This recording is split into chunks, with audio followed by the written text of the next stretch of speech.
सदियों की बीमारी के बाद जब निकले मेरे प्राण, घर के हर दरवाजा रो रहा था। दीवारों तक ने अपने चूने में नमी छिपा ली थी। मेरी पत्नी की सिसकियां रसोई के बर्तन से टकराकर लौट रही थी।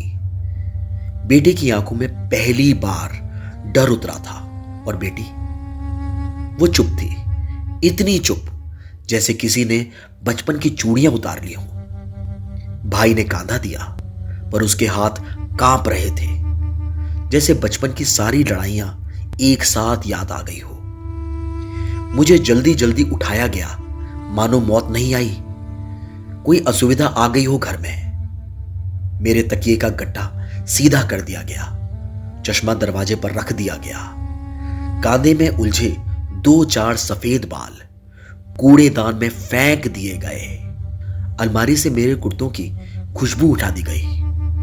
पुराने खत, बीमा की रसीद है, बेटी की पहली ड्राइंग जिस पर मैंने तारीख लिखी थी, सब धीरे धीरे एक थैली में भर दिए गए। जिस अस्तित्व को मैंने उम्र भर अपने नाम से सींचा, अपने पसीने से बनाया, जिसे दुनिया में सबसे ऊपर रखा, उसे घर के हर कोने से इतनी सफाई से मिटा दिया गया जैसे ब्लैकबोर्ड से पुराना पाठ। बरामदे की वो कुर्सी जहां बैठकर मैं शाम को चाय में बिस्कुट डुबोता था, अब वहां गमला रख दिया गया है। मेरी हंसी जो कभी पंखों की आवाज में खुल जाती थी, अब उस घर में सिर्फ एक घड़ी, हां, और उसकी टिक टिक करती आवाज है। समय बीता, आंखों के आंसू भी सूख गए।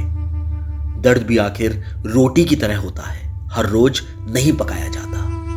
अब मेरी तस्वीर जो कभी मेरे अस्तित्व की पहचान थी, दीवार से उतरकर मिट्टी की आगोश में अपना नाम ढूंढ रही है। कभी कभी बरसात की किसी रात मेरी पत्नी अलमारी खोलती है और मेरे पुराने स्वेटर से अब थोड़ी सी सर्दी निकालती है। बेटा अब मेरी घड़ी पहनकर ऑफिस जाता है, पर उसे नहीं पता उस घड़ी में मेरी अधूरी थकान बंधी है। बेटी अब अपने बच्चों को डांटती है तो अचानक मेरी आवाज निकल पड़ती है उसके भीतर से, और मैं अब सोचता हूं क्यों लगाया इतना मन इस झूठे अस्तित्व को बनाने में। नाम तो आखिर दरवाजे पर लगी नेम प्लेट था, जिसे अगले किराएदार ने 2 किलो से उतार दिया। सच तो बस यादें थी जो समय की धुंध में धीरे धीरे पुराने स्टेशन की तरह ओझल हो गई। अब समझ आया, इंसान मरता नहीं, बस घर की चीजों से उसकी याद मिटा दी जाती है। हाँ, उसकी याद मिटा दी जाती है।